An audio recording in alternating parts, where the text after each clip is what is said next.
Welcome back to the Deep Dive. This is where we take really complex stories, and today we've got quite a mix. Psychological recovery, a huge architectural project, and this mystery that blends, well, ghosts and murder. We give you that shortcut to understanding the whole picture. Yeah, and the source material today, it's dense. It really weaves between, Tate's internal state, his psychology, and this external investigation that unfolds. We're going to focus mainly on his journey, his recovery, and frankly, the incredibly strange, almost unbelievable experiences he reports. Right. So the setup, the hook for you listening. Tate, our protagonist, he's an architect. He's dealing with this crushing grief, just completely paralyzed by it. And he ends up in this seemingly perfect little town, Hetherington, out on Cape Cod. Picture perfect, almost too perfect. Exactly. And almost immediately he starts running into events that they defy all logic, all sanity, really. It pulls him into something much bigger than just his own recovery. Okay, so before we even get to, the ghosts or the house plans, we need to talk about Tate himself, the weight he carries from his past. Yeah. It's significant. This Richie-rich background, it really shapes him. Oh, absolutely. You can't understand Tate without understanding the sheer scale of the wealth and maybe more importantly, the emotional neglect he grew up with. It sounds almost like a caricature, doesn't it? It does. We're talking generational wealth on a global level. Mining, farming, aerospace, oil, gas, you name it. The family was probably involved. They had this amazing penthouse, Upper East Side. But no warmth. None. Zero.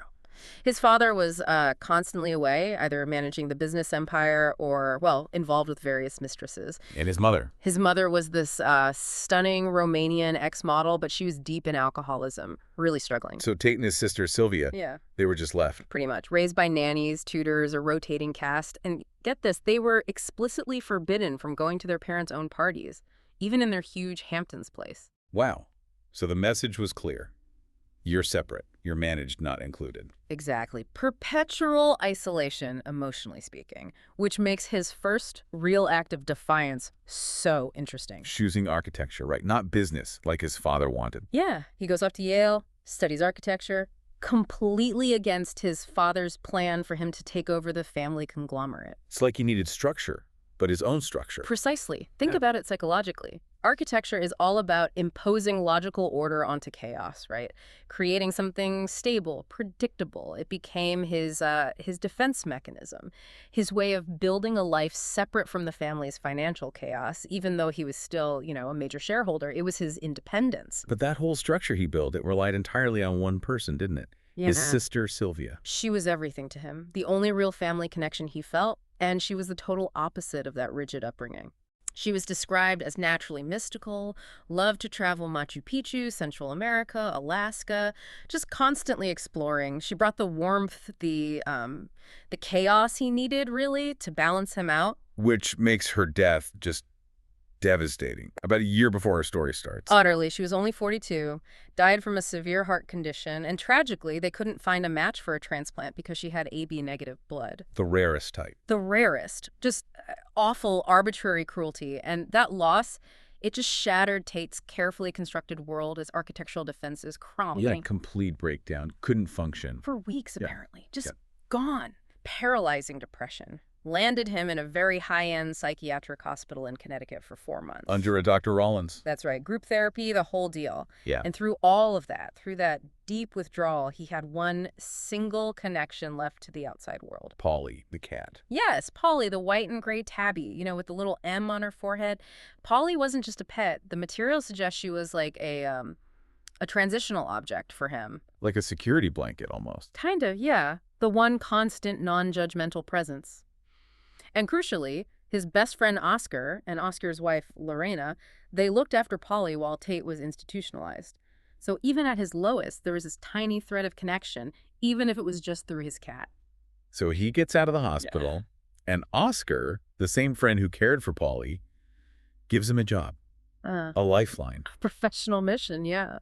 Design a massive summer house for Oscar and Lorena right there in Hetherington. Perfect therapy, right?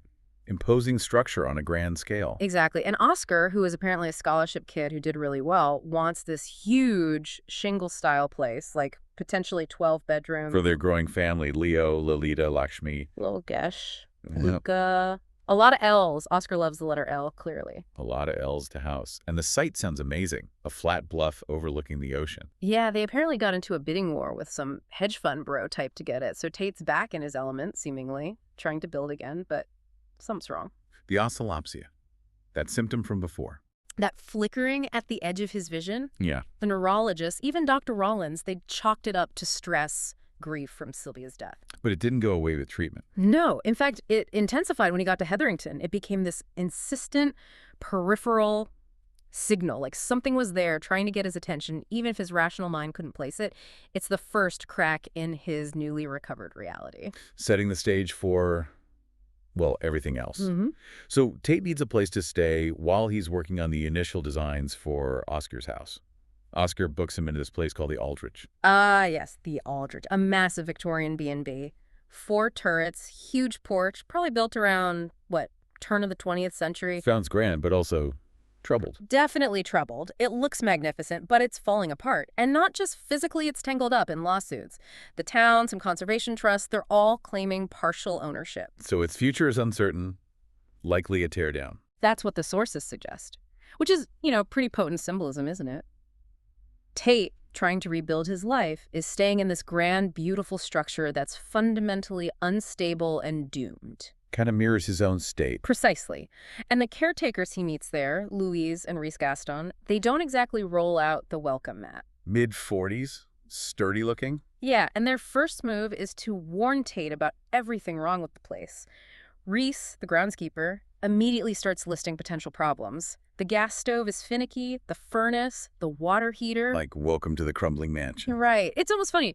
Tate, this guy from an industrial empire background getting lectured on dodgy appliances, and Louise, the caretaker, she adds to the vibe by being really reluctant about allowing Polly, the cat. Pets aren't typically allowed. Exactly. Sets up this feeling of rigidity, rules, logistical hurdles. This is the world Tate's supposed to navigate now. And it's right after this, like immediately after meeting the caretakers, that things go completely off the rails. He meets Wren. Ah, Wren. The encounter that changes everything. He finds her doing yoga in this sunlit parlor. And she greets him like she was expecting him, like it was totally normal for her to be there. And her description. Yeah. Captivating, but unconventionally so. Yeah, light green eyes, big eyes, olive skin, this slightly crooked incisor, not conventionally perfect, but mesmerizing. Tate finds himself just rambling, telling her everything. His background, Sylvia, the breakdown stuff he hadn't shared outside of therapy. He feels this instant connection, this vulnerability, and then the advice she gives him. This is the critical moment. She talks about loneliness being like an acid, tells him he needs to put himself out there, coffee shop, gym, grocery store. Which sounds like reasonable advice, except it's almost word for word what his sister Sylvia said in a video message. A message Tate had watched alone in the hallway just that morning. there's no way she could have heard it. No rational explanation. None whatsoever. It's impossible. It's like a message delivered specifically for him from somewhere beyond. It completely shatters his sense of logic. He steps away for a moment, makes coffee, comes back, and she's gone. Vanished. And not just any trace of her. The wine glass she held, gone. The scrunchie she was reaching for under the armoire, gone. Zero physical evidence she was ever there. Nothing.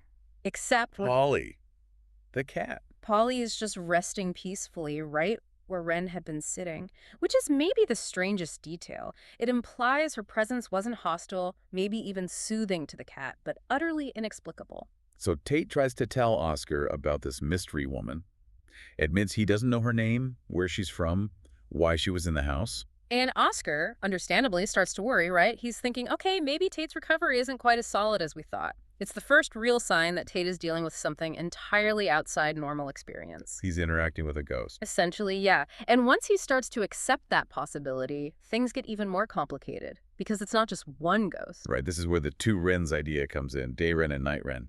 Exactly. It's like her soul, her consciousness, fragmented, split by trauma, and maybe even time itself. Okay, let's break that down. Day Wren first. She seems more human. More present. Well, she's operating on a completely different timeline. She genuinely believes she's the owner of the Aldrich B&B. She thinks she's running her toy store down the road, Birds, Toys, and Games. Which she opened when? spring 2018, according to her reality, and crucially, she thinks the current year is 2023. So she's stuck a year in the past. Totally stuck. And she has this whole inner life based on that timeline. She dreams of going to Le Cordon Bleu in Paris, traveling to Barcelona, Rome, but she feels kind of paralyzed, stuck in Hetherington dealing with her messy life. And that messy life includes relationship drama from 2023. Yep. She thinks she's still separated from Griffin, her ex-husband, the festival organizer, trying to finalize the divorce. And she's dealing with this guy, Dax, a substance abuse counselor who became obsessed with her. It's all very real to her. And Tate starts noticing visual glitches. That's a good way to put it. When something conflicts with her 2023 reality, like Tate mentioning Oscar being there, or that it's actually 2024, her image flickers. She fades, blurs. Yeah, turns translucent, loses definition for a moment. It's like her connection to this fixed but incorrect reality is unstable. When challenged, her form literally wavers. That's Wren. Yeah. The soul trying to hang on. Maybe, yeah, the human part. But then there's Wren. And that's pure trauma tied to a specific place. The hallway bathroom, the place where she died. This manifestation is terrifying. It happens when Tate is dreaming or in these sort of hallucinatory states late at night. And the environment changes too? Dramatically. He describes the hallway distorting like a carnival fun house, doors leaning weirdly left and right. The physical structure of the house seems to break down along with her sanity. And what does he see? What is Wren doing? It's brutal. He sees her repeatedly slamming the back of her head into the bathroom faucet. Over and over. Oh. Yeah. He describes the sound as like a pumpkin exploding on asphalt. It's just this raw, cyclical replay of the violence, the memory of murders stripped bare. So Tate, being Tate the architect, tries to apply logic to this supernatural horror. He does. He falls back on what he knows. Structure, evidence. He sets up these low-tech traps, sewing thread on the stairs, tape across windows and doors. Trying to prove if something physical is moving around. Right, and every morning, the traps are untouched, nothing physical came or went. He also tries recording it, right? With his phone. Yes, and this is key. The recordings capture the effects, the weird sounds, the pipes squealing, water turning on, lights dimming, even Tate's own voice reacting, asking questions. But not Wren herself. Never the figure of Wren, which tells him it's not a simple hoax, not someone sneaking around. It's likely not even just a hallucination in his head because the environment is reacting. It seems to be a genuine paranormal event, but one only he can fully perceive. But even amidst the terror, Wren seems to be helping him, guiding him. Subtly, yes. It's like her soul, the Wren part, is trying to communicate beyond the trauma loop. She leads him to specific poetry books. Keats and Shelley. Yeah. Endymion by Keats, highlighting a thing of beauty is a joy forever, which seems to connect back to his feelings about Sylvia. And Shelley's On Death, pointing to shall pass like an unreal mystery, which speaks directly to Wren's own confusing, fading state. She's using literature to tell him things she can't say to Wren. Exactly. And it all builds to this horrifying climax. During one of the worst Wren episodes in the bathroom, amidst the violence, she manages to break through. She speaks. Just barely. Whispers the truth through the horror. I died. In the bathtub. Murdered. Chilling. And that just blows the official story accidental drowning completely out of the water. Completely. Now Tate knows. And this leads him to his theory, the one he explains to Oscar. The two versions. Right. Wren is the soul, the humanity, the hope clinging to identity. Wren is the raw trauma, the echo of violence, what's left when the goodness leaches away, as he puts it. And he realizes if he doesn't solve the murder, Wren, the goodness, will just fade completely. Yeah. His mission changes completely. It's not just about architecture anymore. It's about rescuing a soul, saving Wren from being totally consumed by her own traumatic end. So the investigation kicks into high gear. Tate becomes a detective, using the files Wren left in her shed. Yeah, photos, notes, financial stuff.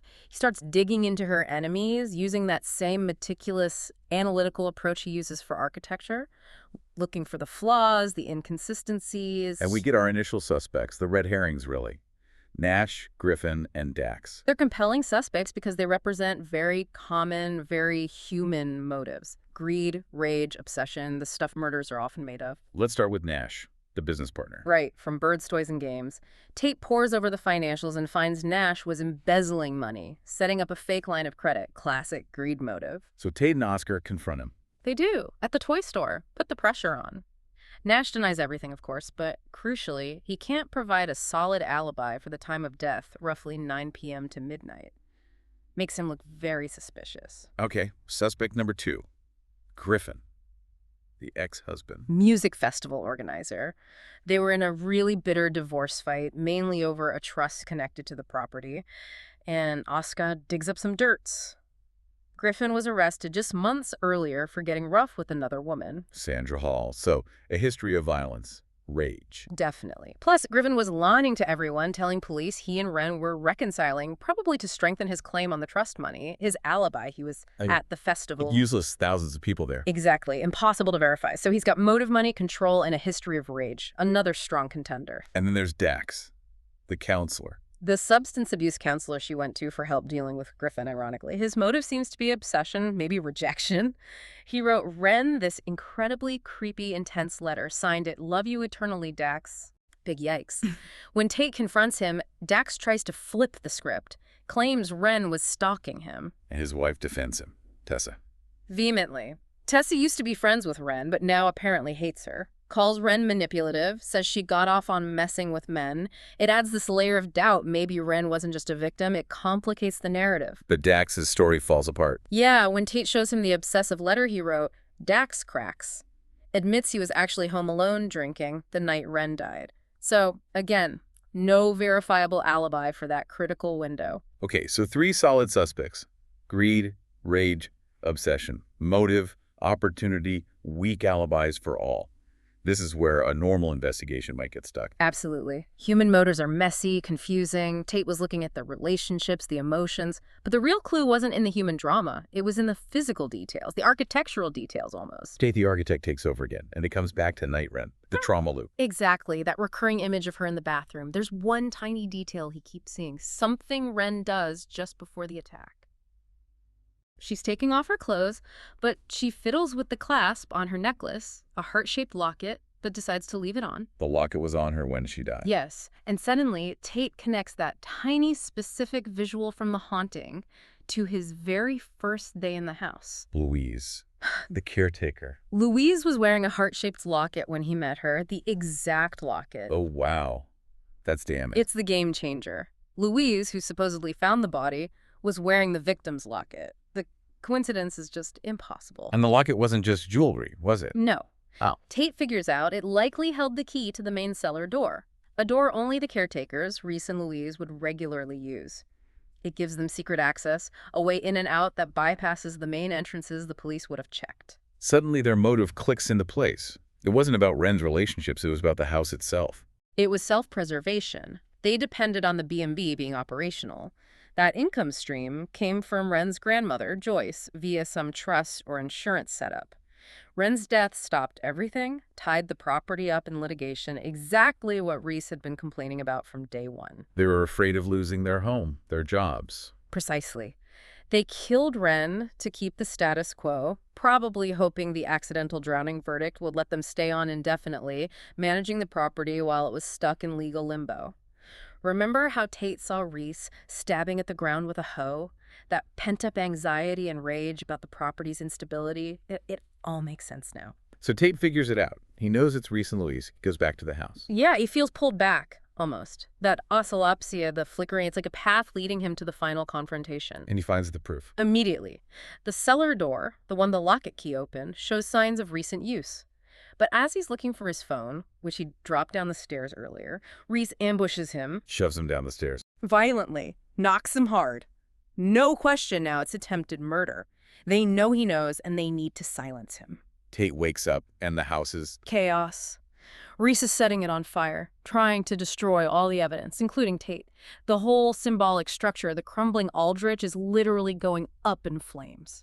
But Wren appears again, in the fire. Yes, and this time she's clearer, stronger than ever, almost solidified by the crisis. And she gives him this urgent warning. About Oscar. Please, Tate, you have to get out. You have to save Oscar. Louise hit him with the truck. It confirms Louise is actively involved, trying to take out Oscar, too, who must have shown up looking for Tate. Tate manages to get outside, but Reese follows him with a crowbar. It looks like it's over for Tate. Reese is coming at him, ready to finish the job, and then... The house explodes. boom. A massive explosion. The implication is pretty clear. Wren Somehow focusing her spectral energy caused the blast Sacrificing the house that trapped her. to save the man who uncovered her truth. The explosion takes out Reese, and Tate just manages to drag Oscar, who's injured but alive, away from the fire. And Louise is just left there with Reese's body. Their plan totally destroyed. Yeah, just screaming. The desperate structure they tried to maintain completely collapsed. After the fire, the chaos, there's a final meeting in the ruins. A beautiful, poignant scene. Tate sees Wren one last time, but she's different now. Peaceful. Completely peaceful. She's wearing that white dress he'd seen in earlier, less traumatic dreams. She's whole again. The confusion, the pain, it's all gone. Her truth is restored. And Tate understands what their connection was really about. Yeah, it wasn't just romance. It was mutual deliverance. He freed her from the trauma loop and the lies surrounding her death. And she freed him from his paralyzing grief, the weight of his past. She gives him some final words. A kind of directive for his future. I want you to live well and love deeply. Look for reasons to be grateful. Treasure your friends. Embark on wonderful adventures. Honor the gifts you've been given. Honor the gifts. And then she fades. A final kiss, and she's gone. For good this time. Her story is complete. The aftermath seems almost neat compared to the chaos before. Oscar recovers quickly. Yeah, jokes he slept like a baby. He also helps confirm the other suspects' alibis were shaky or irrelevant, clearing them officially. And Polly the cat is safe with Lorena, thank goodness. The anchor survives. And justice. Partially. Louise pleads guilty to attempted murder of Tate and Oscar. That avoids a deeper dive into Wren's murder, but Reese is dead, so his part is closed. Griffin, the ex, gets nothing from the trust since Wren died before anything was finalized. But the biggest outcome is Kate's healing. No relapse. None. He's fundamentally changed, reconnected. He even tells Sylvia's husband, Mike, the whole unbelievable story about Wren, and Mike just accepts it. Maybe because he was married to the mystical Sylvia, he's open to it. And Tate takes Wren's advice. He does. He starts traveling, focuses on his work, but his work is different now. The plans for Oscar's house are finished, but he adds something Wren suggested. The window boxes. Little window boxes under the upper floor windows. A small detail, but it shows he's integrated her memory, her warmth, into his structured world. He's honoring her just like she asked. So if we step back and look at this whole deep dive, what did we really uncover? It wasn't just a murder mystery. It was about reclaiming a life story. Wren was complex, ambitious, flawed, vibrant, but the people around her distorted who she was after her death. And Tate, the guy trapped in his own head, ironically uses his very structured, logical mind to piece together her truth from the supernatural chaos. Exactly. And the key really was vulnerability. His willingness to be open about his own breakdown, and eventually, Wren's whispered confession. That shared vulnerability unlocked everything. So Tate's journey, it shows that recovery isn't just about, getting through tragedy. It's about actively changing your life, choosing connection, choosing authenticity, even when faced with something utterly impossible. He learned the world was bigger, stranger than his blueprints. And that changes how he sees everything, even that old symptom, the oscillopsia. He decides to honor the gifts, as Wren said. That flickering isn't just stress anymore. Right. Which leads us to our final thought for you, something to consider. Tate's back in Manhattan. Seems like he's back to his normal life, walking in the snow. But then he sees it again, the flickering. But it's different this time. Totally different. It's not just random visual noise. It's focused. It's a young boy, a ghost, standing in the snow, leaving no footprints. Tate recognizes it now. This isn't an illness, it's a perception, a gift. The mystery of Wren gave him his life back, but it also gave him this ability, this mission, maybe. So the question we leave you with is, what new extraordinary mission awaits Tate now that he has accepted this strange new reality?